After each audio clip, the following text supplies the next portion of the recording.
What is going on, guys? JD from New York here. Thank you so much for stopping by the channel this afternoon. It is November 16th, 2017, and I got a little bit of extra for you right here on Off the Script. We're going to go over today the release of James Ellsworth. I'm sure everybody's really fucking heartbroken over the fact that James Ellsworthless is not going to be on our televisions anymore, but we'll go over the real impact that Ellsworth really had on WWE television and what he really accomplished on WWE television. Believe it or not, we're not going to shit on him in this video, even though you guys are expecting me to, or you want me to. You got to come to the realization that James Ellsworth did do something that a lot of us who want to be in the wrestling industry accomplished.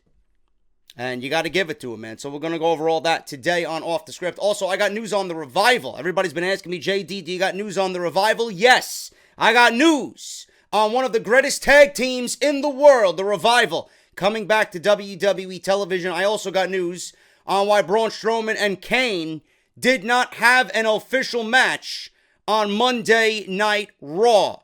And you're not going to be pleased with the outcome. So that's all the news on tap today for Off the Script Extra. Today's podcast is brought to you guys by the fine people over at Audible.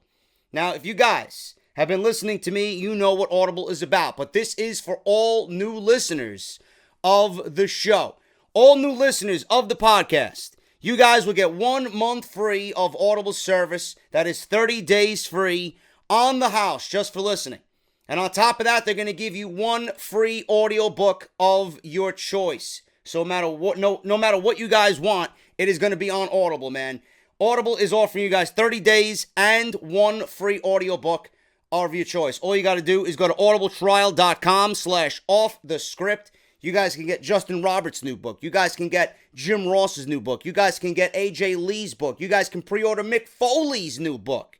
The Death of WCW, Bob Holly, Daniel Bryan, Shawn Michaels, Bret Hart, Ric Flair. It's all on there, man. So if you guys want to take advantage of that and you want to support the show for doing absolutely nothing but listening to the podcast today, that is the best way to do it, man. audibletrial.com/offthescript. And then if you guys don't even want the service, you guys can cancel within the 30 days and get to keep your audiobook for free. I think that sounds like a great fucking deal, man. So thank you guys so much, and thank you to Audible for being a sponsor of the show. audibletrial.com/offthescript. We are 2 months away from the end of the year. Let's end the year strong, man. Audible's been so great to us. You guys have been so great to Audible all year. Let's end strong with that Audible trial stuff. Really means a lot to me, so thank you guys for taking advantage of all that. Follow me on Twitter, at JDFROMNY206. Best way to keep up to date on the channel because all the videos get pushed to the Twitter feed automatically, man. So that's JDFROMNY206 on Twitter. And make sure you guys hit that subscribe button and turn on that bell for all notifications. We are dangerously close to 85,000 subscribers. Let's get into the news, man. I got news. We're going to start this off with James Ellsworth. James Ellsworth really wasn't anybody's reason to watch WWE television. Yes, he was annoying. Yes, he didn't belong in half the shit that he was showcased on WWE television. But James Ellsworth did make an impact in the WWE. Now, we rag on him and call him James Ellsworthless, but a lot of what we do here is to entertain and to, make people smile and just be silly with a lot of things, but also have a serious tone to pretty much everything that we talk about here. James Ellsworth is 32 years old, and he did something that a lot of people within the industry wish to accomplish. Made it to the WWE, was given an opportunity in the WWE, was featured alongside Carmella, AJ Styles, Dean Ambrose. He was a vital part of Ambrose and AJ Styles feuding over the WWE Championship. I mean, this guy was main eventing SmackDown with AJ fucking Styles, the WWE Champion. I mean, if that doesn't make people jealous, I don't know what the fuck will. But that's not even his biggest accomplishment. That's not even his biggest accomplishment. He was at a WrestleMania, and that obviously is his biggest accomplishment. That's what's going to make him the big bucks now going back to the independents. But to me, the biggest thing that James Ellsworth is known for is being that Kickstarter, being that catalyst for getting Braun Strowman to where he is today. Out of all the jobbers that Braun Strowman decimated on Monday Night Raw, this one guy stuck out.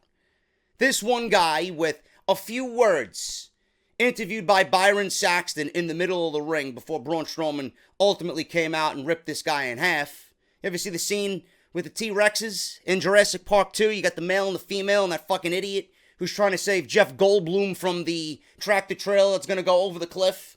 And he's trying to pull the trailer back on top of the cliff with the Jeep. Right? And then the T-Rexes come out of nowhere and are like, whoa, what do you think you're doing here, bro? You know? We had a plan, and you're trying to fuck up the plan. Now we're going to fucking just rip you in half. The T-Rexes just kind of rip him in half during that scene, and he gets killed. That poor schmuck. That's what Braun Strowman was going to do to James Ellsworth on this night. And I don't know why that thought just came into mind. I watched it the other night. It's always on fucking TV, man. The only part of that movie I actually like is when the T-Rex is in San Diego and just making havoc all over the city. It's the best part of the movie. Other than that, I really didn't give a shit about it. But Ellsworth played the biggest part in getting Braun Strowman over, right? Every man with two fists stands a fighting chance. It's all it took for James Ellsworth to win the heart of the WWE fans, you know? And by that, Braun Strowman got over. Braun Strowman had a direct influence on James Ellsworth. Ellsworth had a direct influence on Braun Strowman. You know, Braun Strowman should be thanking, some thanks goes to James Ellsworth. I mean, the guy did things that everybody in the industry wishes they were a part of. And now that he's not in the WWE anymore, obviously he's going to be better off for it. He got the experience. They signed him to a 1-year deal. They obviously did not find any more use for him. I mean, he was very limited in what he did. Yes, he was cringeworthy. Yes, the stuff that they had him doing with the women on SmackDown Live and the stuff with Carmella wearing the dog chain and coming out, like a puppy on a leash. I really didn't give a shit about that. Him winning the Money in the Bank briefcase for Carmella, which ultimately set up a second Money in the Bank ladder match on SmackDown Live. I mean, we could have did without all that shit. Yeah, he really wasn't of any great importance to WWE television. Most of us didn't even want to see him on WWE television. But the fact remains that this guy seemingly came out of nowhere. And by the looks of him, WWE would mock and laugh at somebody like him trying to get into the business. They gave this guy a contract. They gave this guy a shot. They even came out with his own t-shirt, which I don't know how well it sold, but this guy, for 1 year, lived the dream and did more than most of the actual wrestlers on the roster. I mean, this guy had a t-shirt before Alicia Fox did. James Ellsworth had a t-shirt in his first year. Ellsworth had his t-shirt in the first year WWE run, while Alicia Fox did not have one for 10 years until she spoke out about it. I mean, if you want to cut down James Ellsworth, fine. By all means, do so. But you can't escape the fact that this guy did more than a lot of the people currently employed on that roster. This guy did what many in the industry wish that they could do. And to that, I got to give him respect. He took one silly promo, and he took one silly, little interview with Byron Saxton, and he turned it into a 1-year run in WWE. Obviously, that all kind of went out the window when they paired him with Carmella, but you got to give him props for living the dream, doing the very best that he was given, and making the most of his opportunity in WWE. And that's all I got to say about that. I'm not here to cut the guy down all I heard and all I read since the news of his release was that he was one of the nicest guys. He loves the industry. And look, James Ellsworth accomplished so much in 1 year that, he runs an independent wrestling promotion. And he's going to be doing signings. And people are going to be wanting to get James Ellsworth, for their promotion, for their indie promotion, or for an autograph signing, or for an event. And he can charge now whatever he wants. Got to be reasonable, because who the fuck really is James Ellsworth at the end of the day? But this guy's going to make himself much more in the end now that he was with the WWE. T-shirts, former WWE superstar. He appeared at WrestleMania. He was, a direct influence on getting Braun Strowman over. He was, the accomplice or the cohort of Carmella, Miss Money in the Bank, the first ever women's Money in the Bank briefcase holder. This guy is going to make a lot more in the end now, life after WWE, and he's going to be better off for it, man. The guy's living the dream. He's going to continue living the dream. So James Ellsworth, man, you gotta respect what he did, and you gotta appreciate someone like that breaking into the WWE and just paving the way. He could be the guy that paves the way for all other guys like that. What if you're an enhancement talent in professional wrestling and WWE calls upon you? You're always going to have an opportunity now because of James Ellsworth to make the most of it in WWE. And that goes to show you the enhancement talent thing works. Ellsworth is fucking living and breathing proof of that, which is why I wish WWE would do it a lot more with these characters or monsters they want to get over. They did it with Braun Strowman. It was fucking fantastic. It was a raving success. Nia Jax, they did it on and off, but it really didn't do anything for Nia Jax. Now they're doing it with Asuka. I hope they continue doing it with Asuka. That's the way you build up new upcoming WWE superstars before you get them to that next plateau.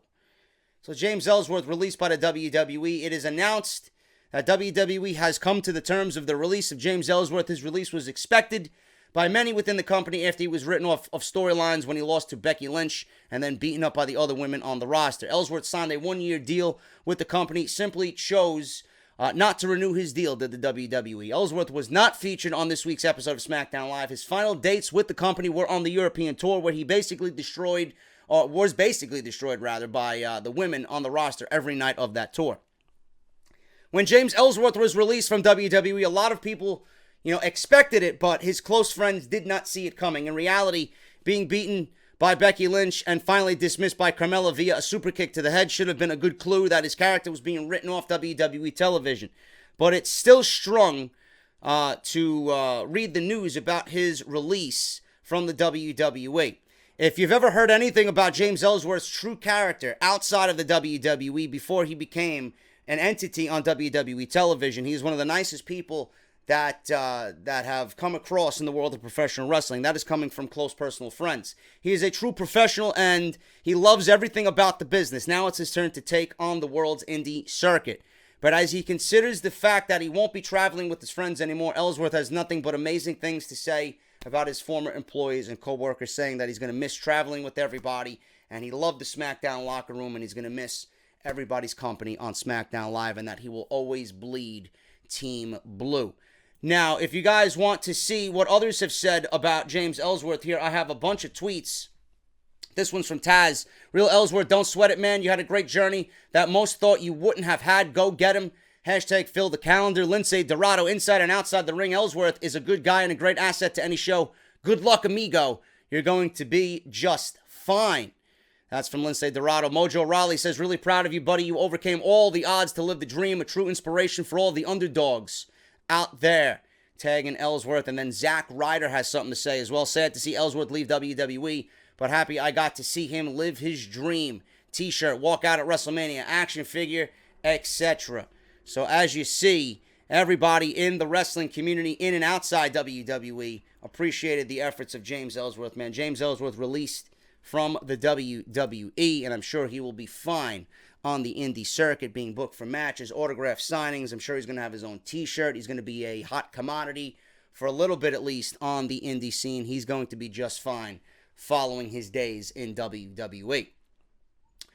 Reason why Braun Strowman versus Kane never officially started in the main event of Monday Night Raw. Kane and Braun Strowman faced off in the main event of Monday Night Raw. Please put a gun to my head. I didn't want to see it, nor should it have happened. Raw ended after Braun Strowman powerslammed Kane through the ring in another cheesy big man wild moment on Monday Night Raw. I mentioned this on Raw Review. If you guys missed it, you guys can go back in the archives and watch it. It's on the channel on Monday. What is with Braun Strowman in these cheesy big man moments, you know? Yeah, the ring breaking with Big Show with the superplex off the top, fine. That was a sight to behold. That was great. The steel cage thing with Big Show. Threw him through the cage. Great shot, right? Then you got the trash compactor nonsense and him emerging from the trash a week later, you know, trying to attack the Miztourage, and then you got this shit. What is this? Is Braun Strowman becoming a resident cheesy big man wild moment machine? Like, I don't understand this shit. You want to build Braun Strowman up as legit, but doing that type of stuff is not going to get it done. And who is Kane, I ask, again in 2017? Why is anybody excited to see Kane in the main event on Monday Night Raw in 2017, 1 week before Survivor Series? I mean, are you delusional? Why would you want to see that? What good is this going to do for Braun Strowman? Again, I pose the question. What is Kane going to do for Braun Strowman that Big Show and Roman Reigns and Strowman himself have not done already? I don't understand it. Nobody wants to see it. Just by the looks of their brawl on Monday Night Raw, I don't even want to see an official match. I had absolutely no desire whatsoever to watch these two guys in the ring together at all. So why did WWE not have the match officially start? Well, according to Dave Meltzer, the latest Wrestling Observer, there is a potential reason why the match never got officially started. Meltzer speculates that the only reason WWE didn't start the match is because they want to save it for a later show. The idea would be that their Raw encounter didn't count because the bell technically didn't ring. WWE can play up the idea that them officially facing off again would still be a big deal. It is also likely that this match takes place on Raw instead of a future pay-per-view. God forbid it takes place on a pay-per-view. Braun Strowman doesn't deserve that nonsense. The next Raw exclusive event is not until February, and it won't likely happen at the Royal Rumble either. Thank God. Thank God. So, we have to look forward to another Braun Strowman versus Kane one-on-one match. What are they going to do then? You know? You want to make it interesting? Why don't you do an Inferno match? That's the only way I would be interested in a Braun Strowman versus Kane match, but the likelihood of that happening under the PG umbrella is zero. But other than that, get this guy off my television. He cannot win the mayor position soon enough. I just don't understand why Braun Strowman went from challenging for the WWE Universal Championship to nothing with Kane. I don't get it. Just don't understand it. Are you interested in this? More than likely the answer is no. So hopefully this ends quick. Update on the Revival. Can't wait to see these guys return to television, man. I'm just thinking, a little lapse in memory, man. I'm thinking about the Revival, and I'm thinking how great they were in NXT. Matches with American Alpha, the matches with Ciampa and Gargano. My God, man. Remember that match from Survivor Series weekend last year? The best tag team match I have ever seen. Ever. Unbelievable. And then these guys get called up to Monday Night Raw, and it's like Monday Night Raw put a fucking hex on them. That's what happens when you go to Monday Night Raw. Your career for the entire year is ruined. First, we had Dash Wilder break his jaw. He was out for 4 months. No, actually, what was it? 2 months, 3 months? Probably less than that. But still, he was off television, which, you know, took Scott Dawson off television, took the Revival off television. Then Scott Dawson injures himself, and he's out for up to 6 months. So now I finally have an update on the return of one of the best tag teams in the world. And God only knows Monday Night Raw can use a quality tag team like the Revival. I just hope that WWE is penning plans and coming up with plans for their monumental return. Injuries are a part of pro wrestling. We all know this. And they're not fun. It's not fun for the obviously for the performers, and it's not fun for us fans because we invest our time into these characters, and then all of a sudden they're there, and then they're not there. They can happen at any time, no matter how big of a push a superstar is set to receive. The Revival were top guys, literally, in NXT, and when they jumped to the main roster, fans of their old school style couldn't wait to watch them just go to work on Monday Night Raw. However, Shinsuke Nakamura's foot had other plans as he broke Dash Wilder's jaw during their NXT send-off tour. Yes, obviously, shit happens. They also didn't care when Scott Dawson was injured. Soon after, Wilder was able to make it back to action after having his mouth in a cage and being forced to put his pizza in a blender to drink it through a straw for months. My God, if I had to drink pizza from a straw, I would literally just fucking be the most miserable human being on the face of this planet Earth. Can you imagine that? My God, man. That is absolute. Not only is that fucking nasty, but that is the most depressing thing I think I've read all day. I could not even imagine. Being Sicilian, I could not even imagine just thinking of pizza, putting it in a blender, and you desiring the taste of fucking just crust and herbs and spices and fresh mozzarella and fresh tomato sauce, and you gotta drink it through a fucking straw. Awful. Absolutely awful. My God. But the Wrestling Observer has some good news today about everybody's favorite top guys. Meltzer reports that Scott Dawson will be returning by mid-December, which is great news, not only for the Revival, not only for Monday Night Raw, but for the two-team tag team division that is Monday Night Raw. Hopefully these two NXT standouts will remain healthy enough to keep winning, pretty much just keep winning their fans over, and when they get back, the fans appreciate that they have returned to pretty much stake claim to the WWE Raw Tag Team Championships. Because these guys got championship written all over them. I love to see the Revival versus the Shield now that the Shield have been catapulted into the Tag Team Championship hunt. Shield versus the Revival versus the Bar. Other than that, I don't know what else is going on in the Tag Team division on Monday Night Raw. Who else is there? They'll probably bring up AOP, right? I don't know. But the Revival coming back for the Tag Team Championships, especially if Shield, Ambrose, and Rollins win it back from the Bar, that's an intriguing match, man. That's an intriguing match. And the way that the Revival operate, the way that the Revival operate and the way that the Revival wrestle, and they just have a grasp on all of their environment, and they're such a great tag team duo. Getting under people's skin and just fucking cheating to win and just outsmarting their opponent. That could be a beautiful catalyst for Ambrose to finally turn on Rollins. They could become so frustrated with the Revival that it says, it just brings Ambrose to the brink of saying, fuck this shit. I don't want this anymore. And then he turns heel. I pitched the idea for the Revival breaking the Hardys. Breaking the Hardys. But that conversation pretty much looks to be done and over with.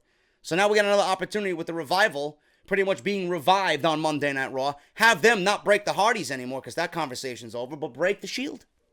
I think that would be great. I think that would be a great thing. Not only would he get the Revival over as big heels, but Ambrose would become a heel as well. And that would set up their program for WrestleMania. Rollins versus Ambrose at WrestleMania 34. Revival's coming back mid-December, says Dave Meltzer. Finally, guys, we're going to end with this. Tessa Blanchard. If you guys know the name Tessa Blanchard, you might have seen her in the Mae Young Classic in that great match in the first round with Kairi Sane. Kairi Sane ultimately won that match and went on to ultimately win the tournament and become the first Mae Young Classic winner. The Mae Young Classic introduced the WWE Universe to some top female talents from around the world. During the tournament, Tessa Blanchard got a very good look from WWE. Her match against Kairi Sane was a standout performance, and even though she lost the opening round, she gave it her all. But she wasn't signed to a WWE contract at the time. However, things could be changing for this third-generation sports entertainer. Now, I had the opportunity and the absolute pleasure to call a match with Tessa Blanchard in House of Glory with Sonya Strong. Sonya Strong is House of Glory's top female performer, along with Violet. Tessa Blanchard went one-on-one with Sonya Strong. Very good match. I got to see Tessa Blanchard up close in person and actually call her match. I was excited to, from what I seen previously, and then from what I seen in the Mae Young Classic, so I couldn't wait to dive into that, man. She is fantastic. She is absolutely fantastic. She could be a unbelievable success in NXT. And I would love to see a rematch between Tessa and Kairi Sane when the time is right for the NXT Women's Championship. So I hope that this is factual information. The Wrestling Observer and Brian Alvarez is reporting that Blanchard was a part of the Shimmer tapings in Illinois, along with a lot of other amazing women such as Sienna, Britt Baker, Saraya Knight, Candice LeRae, and many more. But there was a lot of talk about Tessa Blanchard going to NXT as well. According to the reports, the word was that her last Shimmer taping was that one, although she never said why. This kind of no-selling is indicative of someone who's about to make a main roster jump, but only time will tell. Now, Tessa has indie dates booked through January and inquired about appearing for Stardom in January as well, but the Japanese wrestling company was already full on their foreign talent roster. It might be a matter of time because of her amazing ability, the amount of work that she's put in her young career so far. She would be an unbelievable asset, not only to WWE, but for NXT sooner rather than later. You know, she obviously has all the skills to succeed in WWE. That was proven with the Mae Young Classic in that 10-minute match with Kairi Sane, and then all the work she's done so far. So I think the time is now. And you want to know why I think the time is now? Ricochet is more than likely coming to the WWE. Ricochet is dating Tessa Blanchard. It wouldn't make much sense for one to come without the other. If Ricochet is coming to the WWE, I am sure that Ricochet is convincing his girlfriend to come to WWE as well. And I'm sure WWE is mutually interested in Tessa Blanchard. That is the one determining factor here. If Ricochet is coming to NXT in January and he's taking no more bookings up until January, he might be in Philadelphia for NXT Philadelphia during Royal Rumble weekend. I'm envisioning Ricochet being the face of that brand. I'm envisioning a Ricochet versus Aleister Black main event for NXT New Orleans. That's what I'm envisioning right now. And I think Tessa Blanchard is going to join Ricochet in NXT. It makes no sense for them not to be together. It just makes all the sense in the world for WWE not to pick up one but the other. So, she continues to dominate the independent wrestling scene by winning people over, not only with her exceptional storytelling in the ring, but the way she moves. She has superb execution. And that's exactly what I seen firsthand by calling her match in House of Glory. Everything she did was absolutely beautiful. Blanchard is third generation. She still has plenty of time to make a decision about her future, but in the meantime, she's making a huge name for herself on the indie wrestling circuit. But even if she signs with WWE in the future, she could always go back to Japan because the main roster goes on tours over there as well. So that is that about Tessa Blanchard. It's going to happen, man. It's got to happen. It doesn't make sense if WWE is going to bring Ricochet in and doesn't bring Tessa Blanchard in. So I'm hoping that this is true. WWE would be absolutely, with NXT, if they bring Tessa Blanchard in, with the amount of talent they have in that women's division now, you're only going to make it fucking head over heels, the best women's division, probably in the world, with the amount of talent they got in that division. So we'll see what happens with Tessa Blanchard. I think she's headed to the WWE. It makes all the sense in the world from both parties. It makes sense on her end because of Ricochet more than likely coming to WWE and NXT. And it makes sense for WWE because you're getting one of the best female performers in the world right now. And I can't wait to see if it does happen. And if it does happen, man, NXT is going to be stacked.